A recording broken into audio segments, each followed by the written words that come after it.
तर जिल्हा परिषदेच्या इतिहासामध्ये न भूतो न भविष्यती अशा पद्धतीचं अभूतपूर्व यश भाजपनं मिळवलं आणि या विजयाचे शिल्पकार आपण ठरलेला आहात.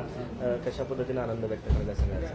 नाही, आपण या विजयाचे खऱ्या अर्थानं शिल्पकार आदरणीय मुख्यमंत्री देवेंद्र फडणवीस साहेब आहेत आणि सोलापूरची जनता आहे.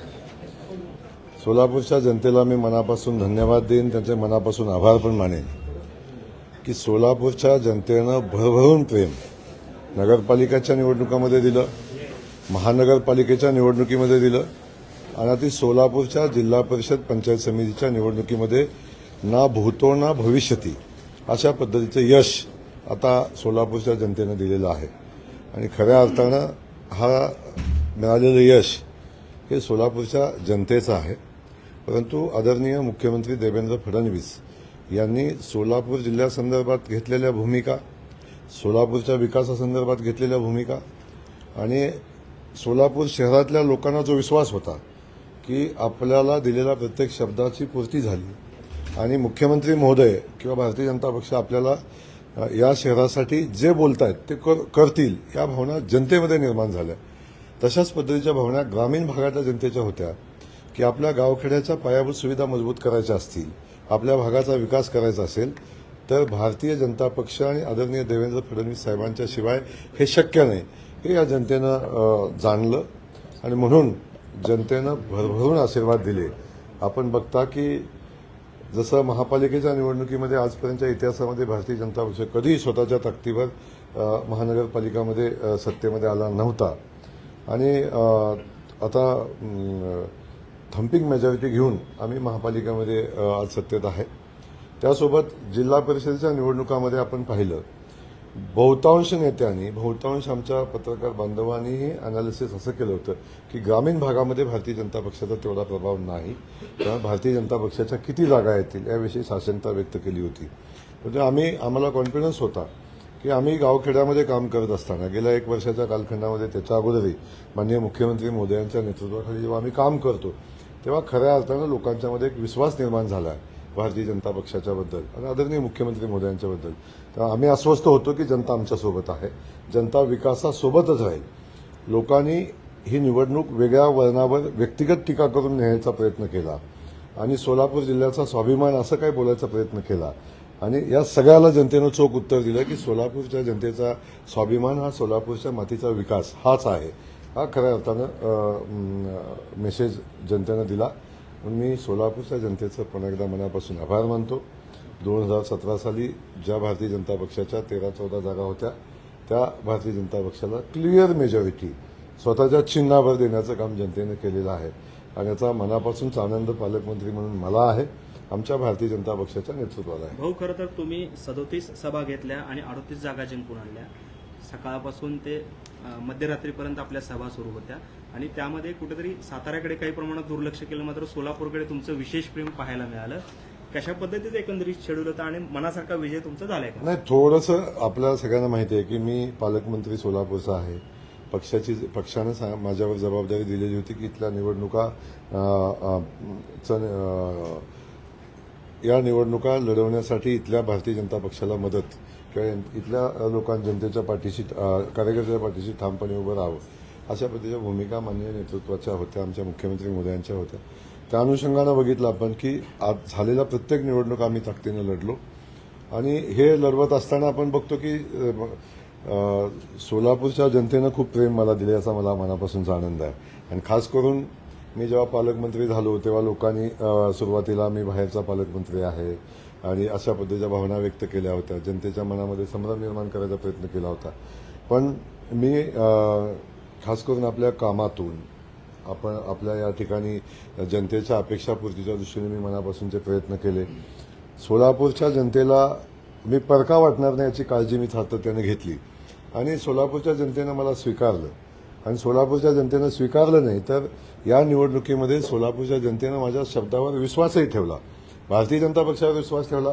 तसा विकासाच्या मुद्द्यावर जे मुद्दे मी मांडले त्या मुद्द्यावर जनतेनं विश्वास ठेवला. अनेकांनी शंका उपस्थित केल्या की जयकुमार गोरे असं बोलतायत की ते 21 कोटीचा निधी कुठून देणार आहेत याही संदर्भात काय शंका उपस्थित करण्याचा प्रयत्न केला, परंतु जनतेनं ऐकलं नाही. कारण ज्या पद्धतीचं काम आम्ही 1 वर्षामध्ये या जिल्ह्यात केले तेव्हा जनतेचा विश्वास आमच्यावर होता आणि आम्ही दिलेलं विकासाचं जे विजन होतं किंवा आम्ही विकासाच्या दिलेले शब्द होते याच्यावर जनतेने विश्वास ठेवला आणि आम्हाला भरभरून मतदान दिलं. सोलापूर जिल्हा हा काँग्रेस आणि राष्ट्रवादीचा बालेकिल्ला असं म्हटलं जायचं. मात्र नगरपालिका, महापालिका, नगर परिषदा, मार्केट कमिटी आणि आता जिल्हा परिषद म्हणजे एकही निवडणूक अशी नाही जर 4 ते 5 निवडणुका जिथं भाजपला विशेष यश मिळालं. त्याच्यामध्ये राष्ट्रवादीचे नेते असं म्हणायचे की सोलापूर जिल्ह्याचा डीएनए हा राष्ट्रवादीचा आहे, मात्र आता तो भाजपचा झालाय का असा प्रश्न येतोय. आपण एक समजून घ्या की आपण बघितलं असेल की भारतीय जनता पक्षाच्या नेतृत्वावर विश्वास असताना गावखेड्यामध्ये सुद्धा भारतीय जनता पक्षाचा पालकमंत्री म्हणून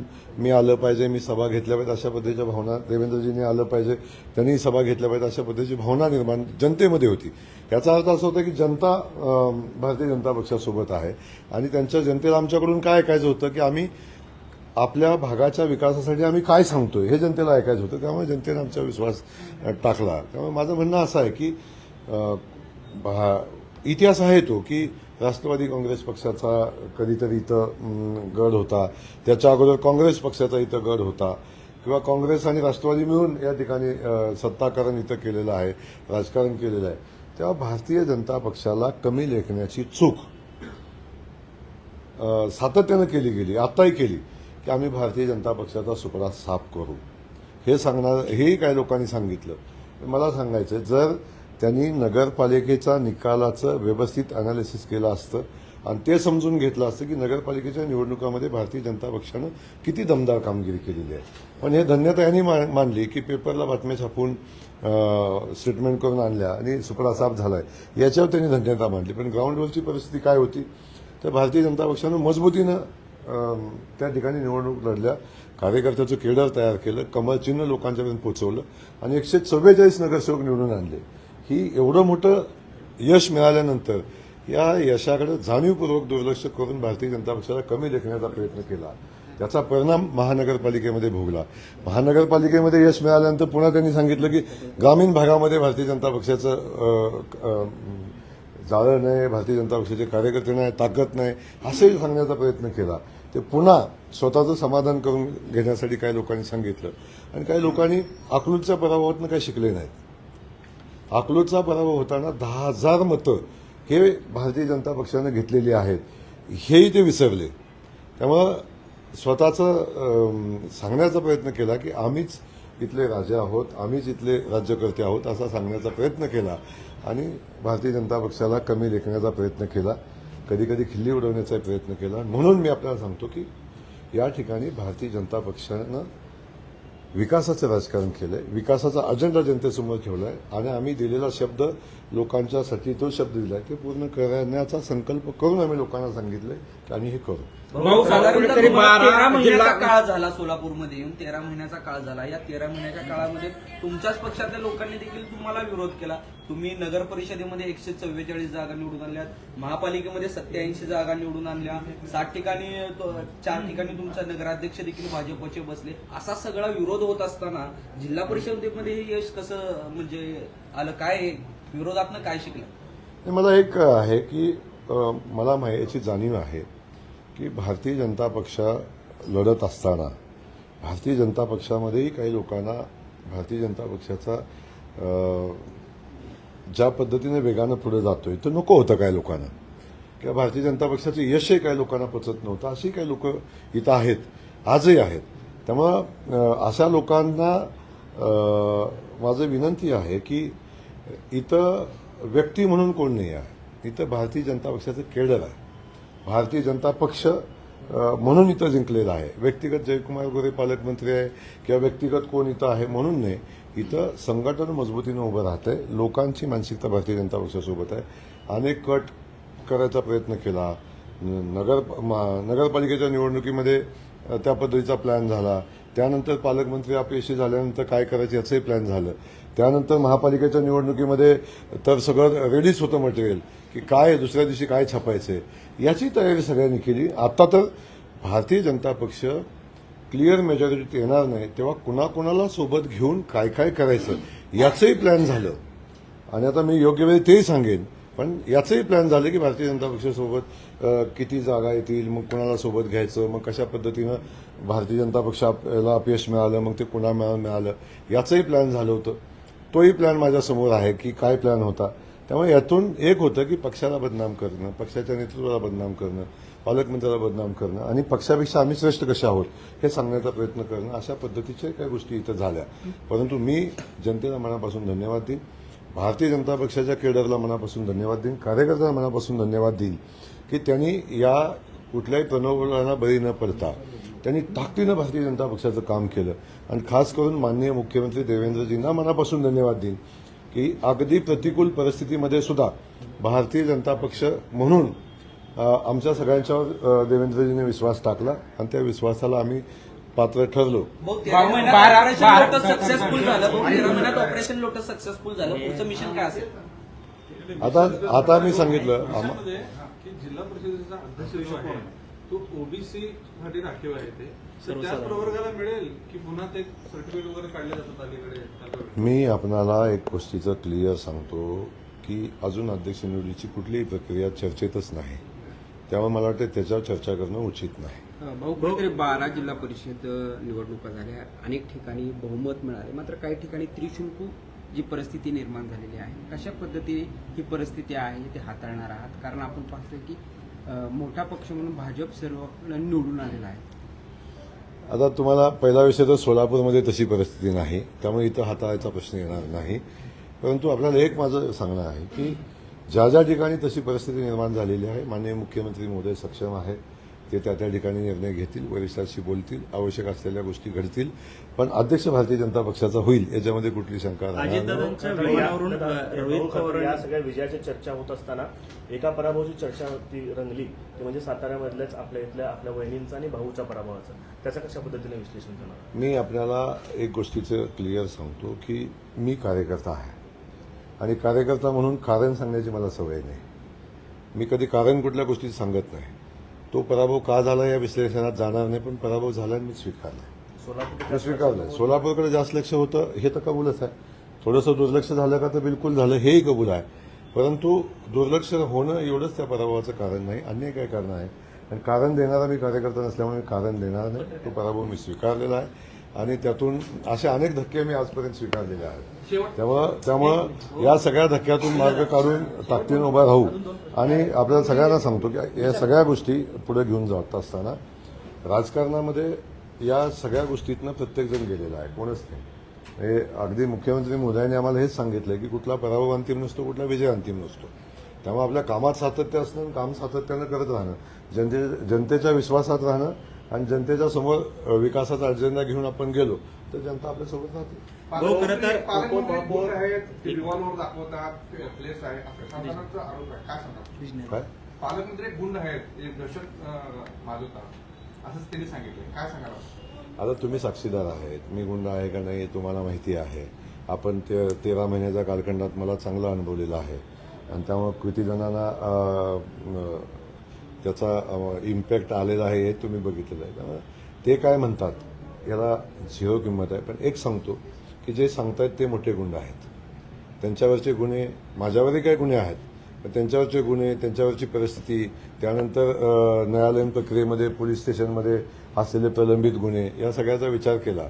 आणि आज माळशिरसमध्ये जे वातावरण आहे आपण आज बघितलं की माळशिरसमध्ये कुठल्या पद्धतीचं वातावरण आहे किंवा इव्हन अनेक कार्यकर्त्यांना मारहाण झालेली आहे भारतीय जनता पक्षाच्या. ज्या पद्धतीची मतं भारतीय जनता पक्षानं गावागावात घेतली त्यातून अनेक कार्यकर्त्यांना दमबाजी, मारहाण हे प्रकार झाले. त्यातून एक तर विषय असा समोर आला की आमचे तिथले माजी आमदार राम सातपुते यांच्यावर हल्ला करण्याचा प्रयत्न झाला. आणि एक माहिती अजून पुढे येते की आज पोलीस तपास करतायत की त्यांच्या खुनाचाही कट करण्यात आला आणि तो कट कुणी केला हेही आपल्याला या अनुषंगानं भविष्यात समोर येईल त्या माहिती सगळ्या. त्यामुळे अशा पद्धतीनं कोण गुंड आहे, कोण काय आहे या संदर्भात आपल्या काही माहित्या पुढे येतील आणि तेव्हा आपण त्यावर चर्चा नक्की करू. अजितदादांच्या विमानाचा जो अपघात झाला त्यावरून रोहित पवारांनी एक पत्रकार परिषद घेतली आणि त्यामधून त्यांनी कंपनीवर गंभीर स्वरूपाचे आरोप केलेले आहेत आणि याची निष्पक्ष चौकशी सरकारने आणि त्यांच्या सुरक्षा यंत्रणा ज्या आहेत त्यांनी याची चौकशी करावी तपास यंत्रणांनी, अशी मागणी सरकारकडे केलेली आहे. काय वाटतं रोहित पवारांच्या या सगळ्या आदरणीय रोहित पवारांनी जी भूमिका मांडलेली आहे की त्याची चौकशी झाली पाहिजे, अवश्य त्याची चौकशी झाली पाहिजे. पण मी आपल्याला एक सांगतो की त्या विमान अपघाताची चौकशी चालू आहे. ब्लॅक बॉक्स मिळालेला आहे, त्या अनुषंगानं चौकशी होते. मला अधिकचं त्या संदर्भात बोलणं मी बोलणं उचित नाही, पण त्याची चौकशी चालू आहे आणि त्याच्या सगळ्या चौकशा होतील. त्यासाठी वेगळं काय सांगायची मला वाटते आवश्यकता नाही आहे. पण चौकशी चालू आहे, चौकशीतून तथ्य पुढे येईल. हो, त्यांचा असा संशय आहे की ते घातपातच आहे, अपघात नसून. आणि त्यामुळे चौकशी जी आहे ती भारतातल्या कंपन्यांना देता किंवा भारतातल्या एजन्सीला देता फॉरेन मधल्या एजन्सीजला ही चौकशी दिली पाहिजे असं त्यांनी मागणी केली आहे. अजितदादांचा झालेला अपघात हा दुर्दैवी आहे, त्याची चौकशी झाली पाहिजे. मग ते कुठल्या एजन्सीमार्फत व्हावी हा विषय जो येतो तो माननीय तपास यंत्रणा ठरवतील आणि राज्य सरकार ठरवेल, केंद्र सरकार ठरवेल आणि त्याचा निर्णय ते घेतील. भाऊ, मोदीची एक संकल्पना होती, घर तिथं नळ, जे ग्रामीण भागात तालुक्यात होते. आम्ही जाऊन बघितलो तर तिथं दिसत नाहीत. काय भागात दिसतात आणि काय भागात दिसत नाही. यासाठी तुमचा प्रयत्न काय असणार? नाही, आता तो विषय मोदीजींची संकल्पना आहे आणि अख्ख्या देशभर हर घर नल से जल हा जो मोदींचा संकल्प आहे तो संकल्पानुसार काम चालू आहे. काही ठिकाणी कामं अजून अपूर्ण आहेत, काही ठिकाणी कामं होत आहेत, काही ठिकाणी पाणी पोचले, काही ठिकाणी स्वच्छ पाणी मिळते. या सगळ्या गोष्टी आपण सगळेजण पाहतोय आणि ती योजना चालू आहे. मला वाटतं त्याचं खूप चांगलं यश येताना आपण पाहतोय. त्यातल्या काही गोष्टी, काही उणिवा आहेत, काही अडचणी आहेत, त्या ठिकाणी त्या अडचणी सोडवण्याचं काम चालू आहे. राज ठाकरेंनी एक संघाला पत्र दिले, मोहन भागवतांना विशेषतः. त्यांनी असं म्हणलं की संघाच्या कामाबद्दल आम्हाला आदर आहे, पण भाषाबद्दल जे मोहन भागवतांनी मत व्यक्त केलंय ते मान्य नाही, अशा पद्धतीचं त्यांनी पत्र दिलं मोहन भागवत. आता राज ठाकरे साहेबांनी काय पत्र लिहावं आणि ते आमच्या संघ प्रमुखांना लिहावं तो त्यांचा विषय आहे. त्याच्यावर संघ प्रमुख पत्र पाहतील आणि त्यावर प्रतिक्रिया पण देतील. शंभूराज देसाईंच्या कार्यकर्त्यांनी जे आहे ते आपलं एक बॅनर तयार केलेलं होतं, आपलं आणि गणेश नाईकांचं, आणि त्यावर असं लिहिलेलं होतं की टांगा पलटी घोडे परार, आणि आपले चेहरे त्याच्यावर लावलेले होते. कुठेतरी आपल्याला सत्तेतलेच मंत्री आहेत, त्यांचे समर्थक कुठेतरी डिवचत आहेत. कशा पद्धतीने सामोपचाराने हा साताऱ्यामधला प्रश्न मिटणार आहे? अरे बाबांनो, या गोष्टी राजकारणामध्ये होत राहतात, टीका होत राहते, अशा पद्धतीचे बॅनर पोस्टर होत राहतात आणि सदृढ लोकशाहीचं हे लक्षण आहे. त्यामुळं अशा गोष्टींना फार महत्त्व द्यायचं नसतं. अनेक लोक इथं बघतात की काही लोक सांगतात पालकमंत्र्याला बोलता येत नाही, पालकमंत्री असा आहे, पालकमंत्री तसा आहे, काही तो वेगवेगळ्या गोष्टी बोलत असतात लोक. त्यामुळे अधिकचं महत्त्व देणं मला वाटतं योग्य नाही. त्या गोष्टी त्या लेवलच्या आहेत. आम्ही बसून मार्ग काढू. आम्ही सहकारी आहोत आणि सहकारी पक्ष म्हणून पण आहोत, त्यामुळे त्या गोष्टीवर मार्ग काढू.